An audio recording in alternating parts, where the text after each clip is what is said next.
Let the world see a light on a hill.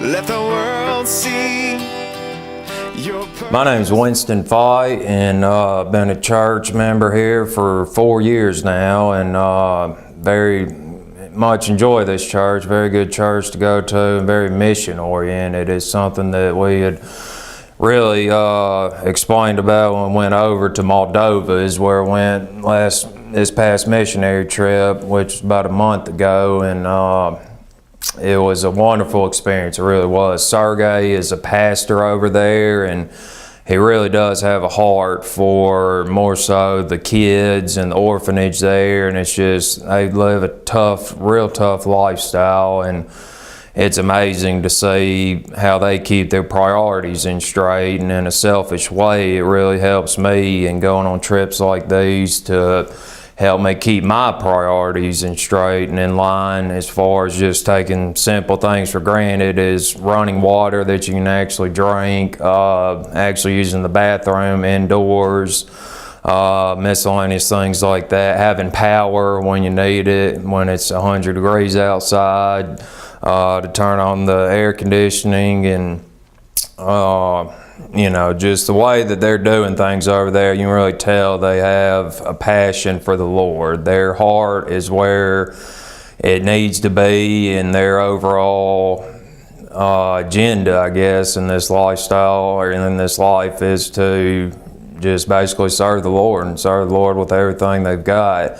And they truly do it over there. They really are fascinating how much faith they really do have, and it really helps me to understand how little faith that I have at times, and how much stronger that I need to grow in my walk in life with Christ. So it was very fascinating. We did a lot of construction work. It was very it was a lot different from what I'm used to. I'm a general contractor here in town, Fight Building Company, so it's a lot different as far as the style of work and the pace of it.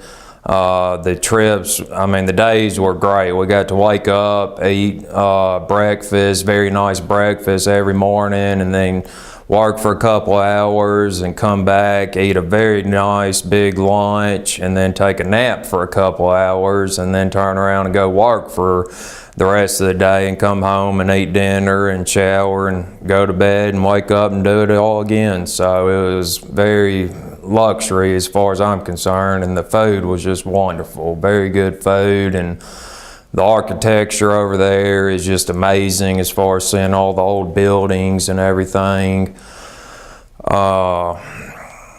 It's just amazing. It really is what they're doing over there as far as trying to help out the kids and everything. They're telling stories about how the parents will just up and leave the kids due to work reasons. So if they're in any work, they'll just up and leave the kids, and all of a sudden, you know, the kid wakes up the next morning and mom and dad are gone, and, you know, what do? They got to defend for themselves. So they end up basically becoming professional thieves, is the way they explain it to us. And it's just stuff like that they're getting into, and that was the main thing we worked on, was an orphanage building that was going to be able to probably house about 6 kids, plus or minus, depending on how much they put in the room, how many people they put in the room. But anyhow, that's what we worked on primarily, and seems like it's going to be a good thing. They've got one guy living there named Peter that was actually living there and helped us work, and he seems to be pretty good with his hands and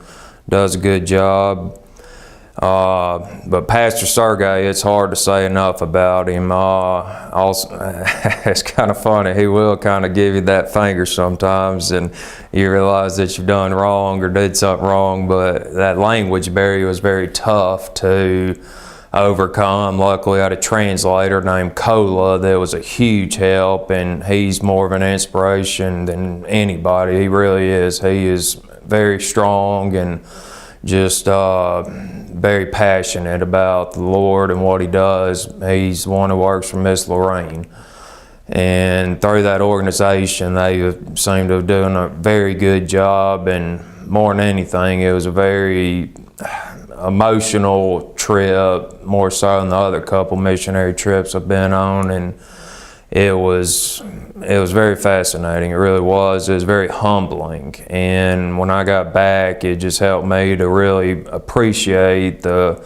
small things on a day-to-day basis that I take for granted. And I just want to thank my father for giving me the means to get over there, and just want to thank the church for wanting and the desire to go over there, and Michael Hutchins for asking me to go over there, and I can really see why he's got a passion and a heart for that area.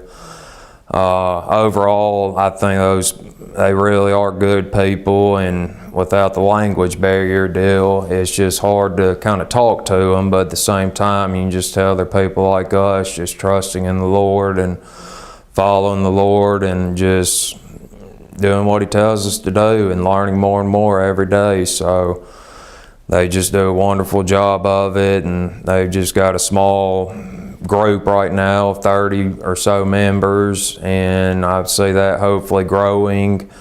We were exposed to many of the church members. We'd gone to church with them, and all of them seemed to be very passionate about it. So anyhow, thank you.